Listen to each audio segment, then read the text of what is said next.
Salam sahabat, kali ini kita akan mendengarkan kesaksian Ki Gendeng Pamungkas, seorang ahli santet fudu aliran Afrika yang terkenal hebat, seorang yang dijuluki pembunuh tanpa jejak, dan seorang muslim yang kemudian bertobat dan menjadi Kristen. Bertobatnya Ki Gendeng Pamungkas sempat membuat geger jagat raya, dan kehebohan itu bertambah parah karena Ki Gendeng Pamungkas bergabung dengan dua mantan dukun sakti lainnya yang juga bertobat dan menjadi Kristen, yaitu Evangelis Daud Tony dan Pendeta Eko Hidayat. Saya sendiri versinya lain. Kalau Ki Gendeng dengan Pak Tony, saudara tadi versinya dari versi Jawa. Ya, kalau saya dari versi Tionghoa. Saya kesaksian bagaimana Allah memanggil saya sama Pak Eko Hidayat masih satu seperguruan. Jadi ini dikumpulin dua pembicara seminar, kakak sama adik seperguruan, saudara. Jadi kalau Pak Tony bilang ada orang Kristen di santet nggak mempan, mungkin bener aja.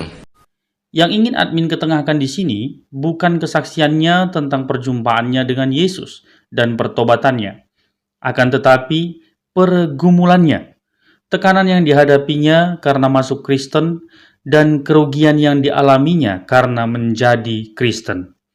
Ini menjadi penting untuk disampaikan karena diduga kuat, alasan inilah yang kemudian hari menyebabkan Ki Gendeng Pamungkas akhirnya meninggalkan imannya kepada Yesus dan menjelang ajalnya kembali menjadi Muslim. Menyedihkan bukan? Dalam hal ini admin tidak bermaksud menghakimi beliau, karena hanya Tuhanlah hakim yang adil. Akan tetapi lewat kesaksiannya admin ingin mengajak kita semua untuk sadar bahwa mempertahankan iman itu tidak mudah. Harus bayar harga, butuh pengorbanan yang nyata, harus pikul salib. Alkitab berkata, barang siapa yang bertahan sampai kesudahannya, maka ia akan beroleh mahkota. Nah, mari kita dengarkan kesaksian beliau. Harap fokus pada hal-hal apa saja yang membuat dia merasa menderita menjadi Kristen ya. Selamat menyaksikan. Perjalanannya berat sekali ya, saudara-saudara. Saya harus percaya Yesus dan sudah diekspos di media juga. Jadi setiap hari biasanya saya dapat ucapan selamat dari orang-orang di politik di negeri ini. Sekarang hujatan, caci maki, isu mau diculik, isu mau diserbu rumahnya dan sebagainya. Akhirnya memang jadi nggak enak, sebenarnya banyak ruginya. Saya waktu itu ngitung itu, saya percaya Yesus, pom bensin gue 3 biji dibakar. Rumah saya kerampokan juga, ya nggak ada yang dilukai sih, cuma barang-barang diacak-acak aja. Saya sewot juga, mobil saya parkir hilang. Saya nggak pernah mau lapor polisi, saya pikir, karena saya tahu ini ulah teman-teman saya dulu. Tapi Pendeta Gilbert juga, Pak Junever bilang yang sabar dan harus lebih percaya bahwa Yesus akan memakai Mas Gendeng, dia bilang. Ya sudah, akhirnya saya memang harus percaya Yesus, dan doa saya juga ternyata dikabulkan oleh Yesus. Rindu kembali pulang ke pangkuan saya. Kejadiannya waktu saya memberi kesaksian di daerah Pesing ya. Waktu itu pendetanya dari Jogja kalau nggak salah. Jadi saya dengar rumah saya di Pondok Indah diserbu. Yang nyerbunya kebetulan memang bekas aktivis yang saya bina di Komando Jihad. Kecewa dengan keadaan saya seperti ini. Kenapa saya jadi begini gitu? Ya kebetulan saya ada di sana, ya diambil, baru kembali pulang tuh tanggal 11. Saya senang, selama nggak ada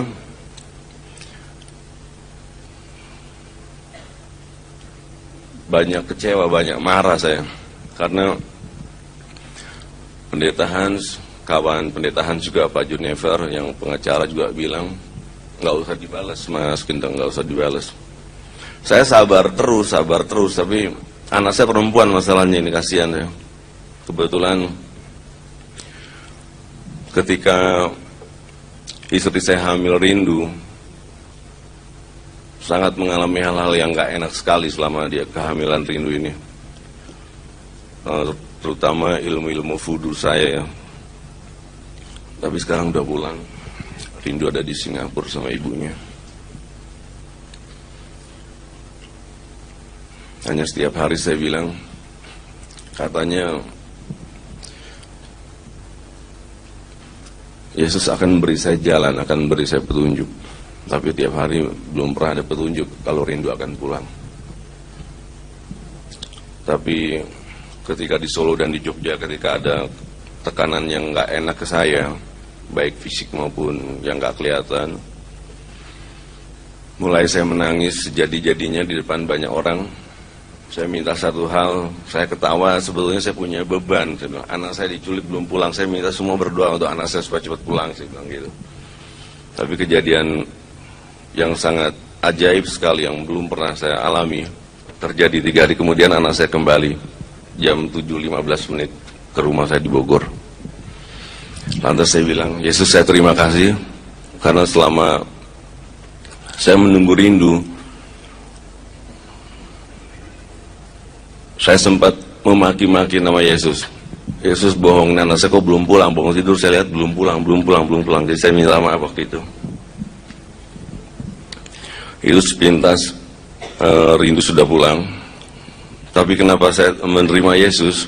Kejadiannya ketika saya disuruh kakek saya ke Mekah untuk melakukan ibadah haji, melakukan pertobatan sebagai seorang Islam. Kebetulan latar belakang saya dari Tebu Ireng. Di sana saya jatuh lumpuh.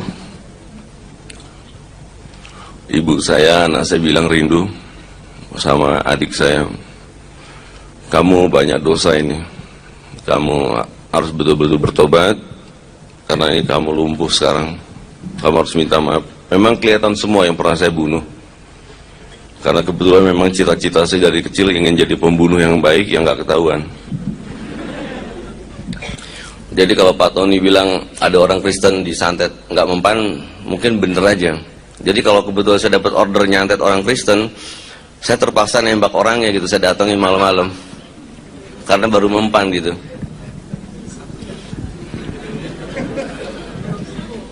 Tapi kalau saya gunakan dengan santet-santet saya memang nggak bisa, walaupun saya pakai ilmu voodoo.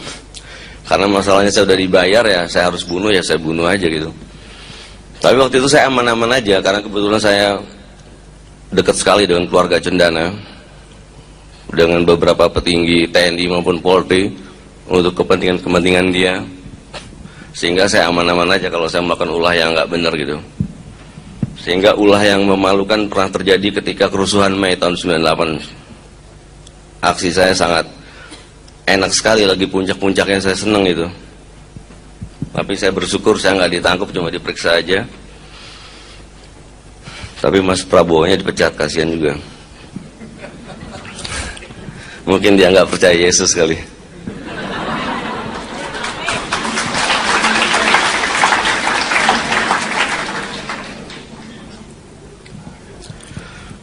Jadi di Mekah saya lumpuh dan sebagainya. Akhirnya rombongan 3 utama yang membawa saya, keluarga ibu saya, karyawan saya melihat bahwa tangan kanan saya seperti ada yang menggandeng. Itu di kursi roda waktu saya muterin Ka'bah. Jadi semua berbisik.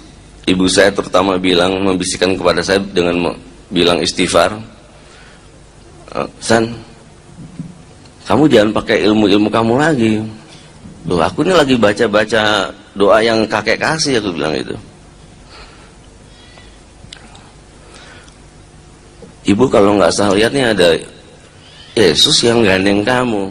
Semua bilang begitu, tapi saya nggak percaya kan. Cuma saya merasa tangan saya mengangkat memang.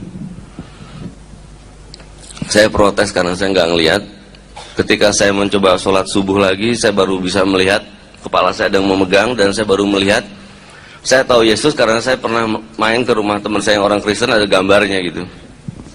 Jadi kayak begitu saya tahunya.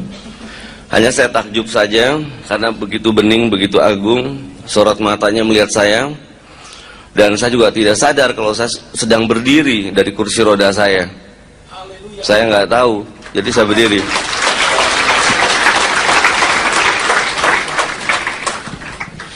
Jadi saya berdiri, saya belum sadar kalau saya sudah berjalan. Jadi saya kembali ke hotel di Hotel Nabawi.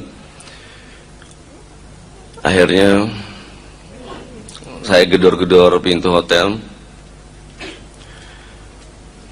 dibuka oleh adik saya. Saya ngelihat di kamar hotel saya terang sekali, terang kayak neon sekali, terang sekali pokoknya. Lantas jendela kamar tuh kayak ada angin, dan saya melihat ada cahaya yang melesat jauh sekali. Lantas salah satu ustadz yang terkenal di Republik ini, Pak Jainuddin MZ, bilang, "Kamu nggak pakai ilmu kamu ya, Deng, tadi?" "Enggak. Saya sih percaya sebetulnya yang kamu lakukan ini. Tapi tolong kamu nanti jangan pindah agama ya."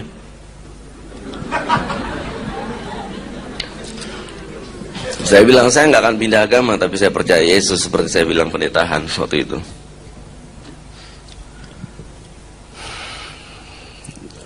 Lagi makan pagi, mereka bilang, "Mas Gendeng, ilmunya udah dibuang semua." Ya udah, saya nggak mau udah nggak pakai baca mantra lagi.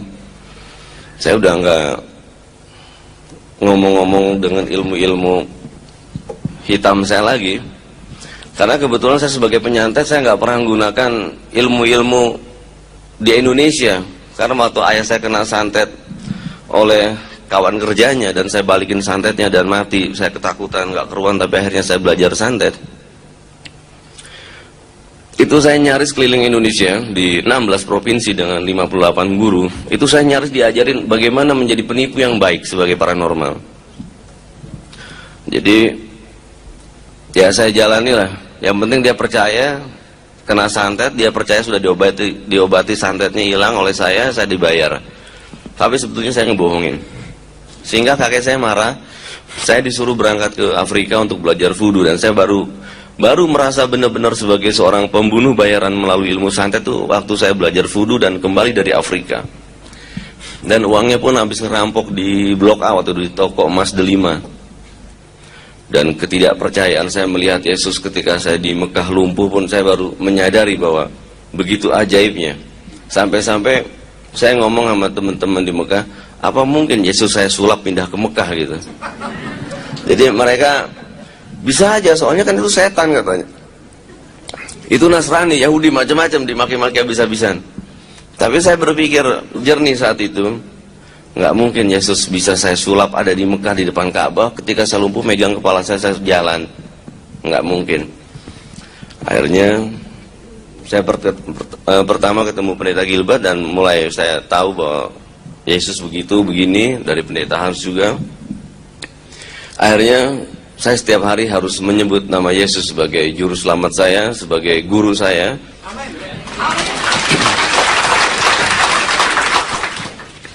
Dan semua itu diikuti oleh ibu saya, juga akhirnya adik saya juga ikut. Akhirnya Rindu juga mulai baca-baca buku Kristen, dan dia bilang, kalau gitu Yesus baik ya, nggak seperti teman aku bilang di Tebu Ireng katanya, Yesus tuh bohong katanya, macam-macam.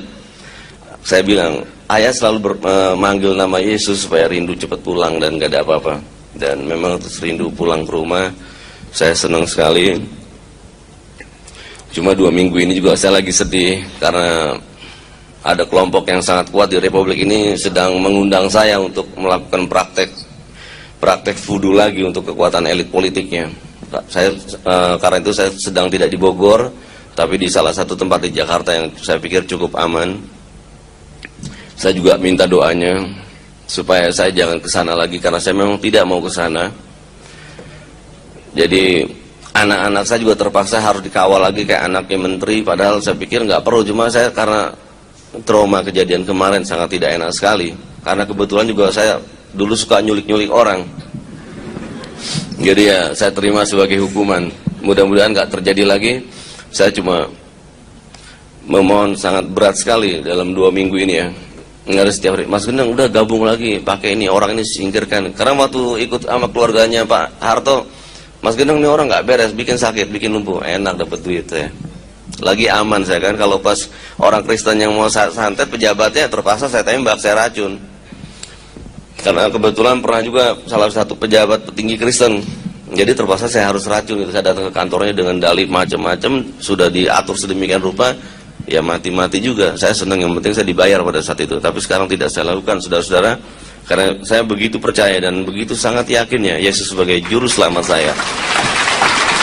Itu aja Pak Hans.